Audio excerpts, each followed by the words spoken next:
Hey guys, what's happening? Jamie here from Unbox. Sony's mid-range smartphone, the Xperia XA, had us swooning over its design when we first saw it at Mobile World Congress last year. Its nearly bezel-less display and narrow dimensions made it stand out from the crowd with the offerings at that time.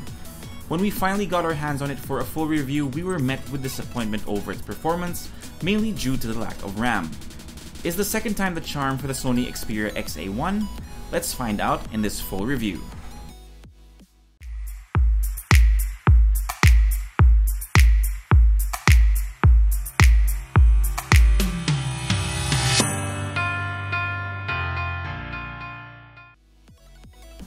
Now that we've seen Samsung trim down the dimensions of their phone and include their infinity display onto their recent flagships, it has stolen most of the magic that once made the Sony Xperia XA and now the XA1 stand out.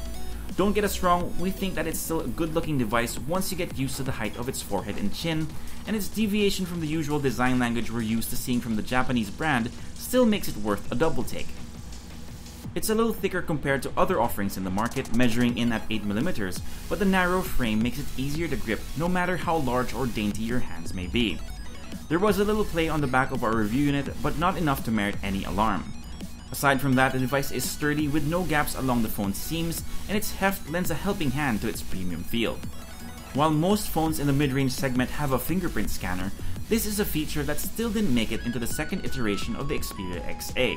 Sure, keying in our PIN was easy enough, but the ease of unlocking a phone with the use of your biometrics was missed greatly. We're hoping this makes it onto the next XA because there's certainly more than enough room on the device's chin or on its side. Given that we were coming from reviewing most of the flagship devices, which had QHD displays, before the Xperia XA1 arrived at Unbox HQ, we were a little bummed that its 5-inch display was only at 720p. Honestly, it sounds like such a first world problem when we say it that way, but the bump down was too big to ignore. Nonetheless, it performs admirably, and that's still a decent 294 pixels per inch.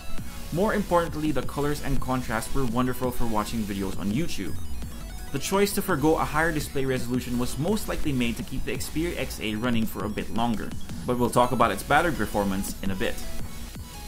Don't be fooled by the design tactics Sony employed, those aren't front-firing speakers above and below the screen. For audio, you've got the lone speaker on the bottom of the device. The single speaker produces nice and clear audio, but we definitely suggest bringing your favorite pair of earphones or cans to hear the video you're watching or your tunes properly. As we mentioned earlier, we were disappointed with the Sony Xperia XA. Companies always try to top the previous iterations of their products, and we're glad to see that Sony has put a little more oomph in the XA1. Running the show is a MediaTek Helio P20, which is said to be 20% more powerful than the P10 that was on board the XA, and we could definitely feel the difference. It does the job for light to moderate use.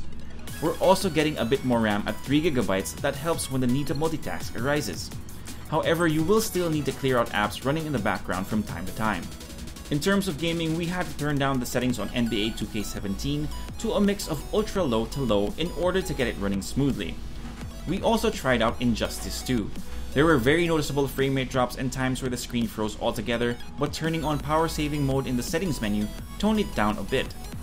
You can check out the separate video for gaming on the Xperia XA1, the link will be in the description down below. One of the things that caught our attention while reviewing the spec sheet for the Xperia XA1 was how similar the 23MP rear shooter was to a more premium offering from the Japanese brand, the Sony Xperia XZ, with a few bells and whistles removed of course. So how did it perform? We were a little skeptical when we initially reviewed the photos we took on the phone itself, but transferring it onto a PC and seeing them on a bigger display washed all our worries away. It's a great camera and performs almost as well as its more expensive brother. There's a nice vibrancy to its colors. You will be seeing more noise as lighting conditions go south, but that's to be expected from most mid-range devices. As for the 8MP front camera, it does a decent job, but it would be best to keep the well-lit areas to take your selfies. Just looking at the spec sheet, you know that the XA1 is going to need a little pick-me-up in the middle of the day. It has a 2300 mAh battery, and while mileage may vary, you're going to want to bring along a power bank to make sure you can top it up for the trip home after office hours. We had a bit of trouble getting results with BCMark Benchmark's battery test, so we can't give you a solid number. Given our usage though, which has us using our mobile data for the greater part of the day, with the occasional YouTube video here and there, we had to tether ourselves to our power bank or to a wall around middle of the afternoon. Compared to last year's offering, the Sony Xperia XA1 is definitely a significant step up. All the hardware the Japanese brand has put under the hood definitely made a big impact on the device in terms of performance, and the camera on this phone definitely gets a big old thumbs up.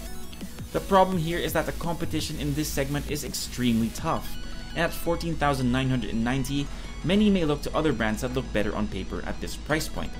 If you're looking for a phone with a sweet camera at around 15,000 pesos though, you might want to have a look at the Sony Xperia XA1. And that's pretty much it for the full review for the Sony Xperia XA1. If you like this video, make sure you give us a thumbs up, subscribe to the channel if you haven't already, and make sure you turn on notifications. This is Jamie, and I'll see you next time.